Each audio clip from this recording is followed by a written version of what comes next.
What's up? Dominic Blackwell Cooper here. Driving around looking for parking spaces, we hate it, don't we? But you know where that's a real problem?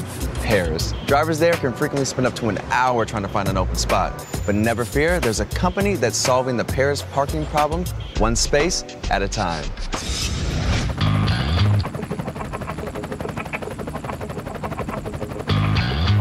Parking in Paris is really a big problem inside the city. You must look for a parking space around half an hour in every area, and there are some areas that are even more congested where you have to look for something like 1 hour.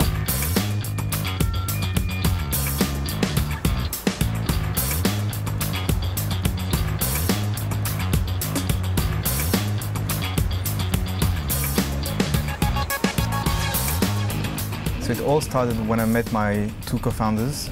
They both had engineering backgrounds, when I had more of a business background. They were actually working on a technology called the wireless sensor networks. And what we did is that we started working and looking for ideas in one of my co-founders' flats, which happened to be in the 6th district in Paris, where it's very hard to find a place to park. And while working, we used every morning to fight for a place to park our car. And the idea came this way, actually. And all together, we founded SmartGrains in early 2009.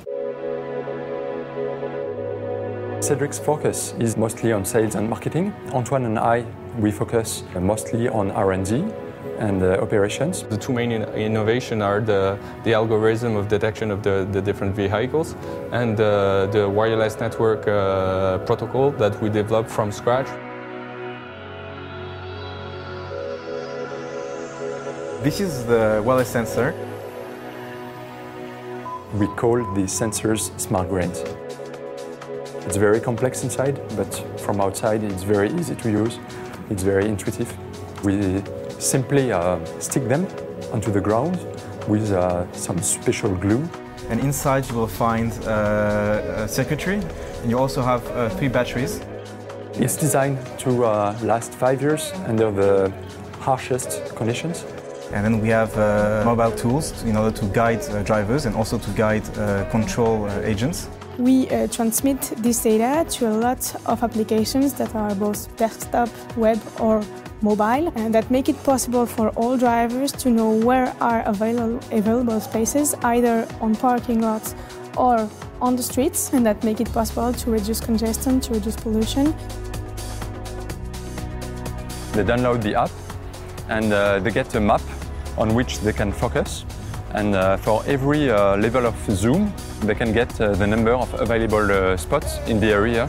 They can see a green dot for each available parking space.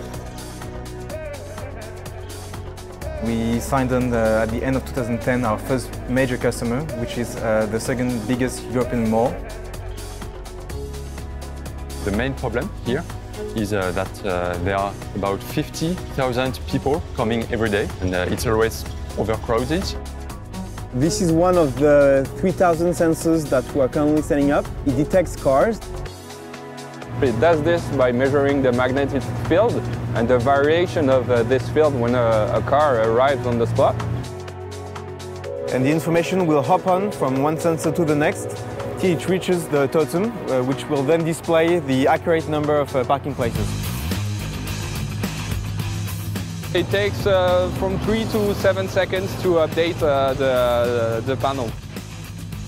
The city of Paris has just agreed to set up sensors in part of the city as a large-scale trial, which will take place early 2012. It's the fact of starting from scratch 2 years ago and to be able to deploy an industrial solution with just the little means we had at the beginning. It's pretty exciting. Those parking sensors are the way to go. Not only do they save time for the driver, think about how much less carbon dioxide is polluting the atmosphere. I can't wait until other cities start to use them. Are you listening, LA? Until next time, I'm Dominic Blackwell Cooper on the Urban Mobility Watch.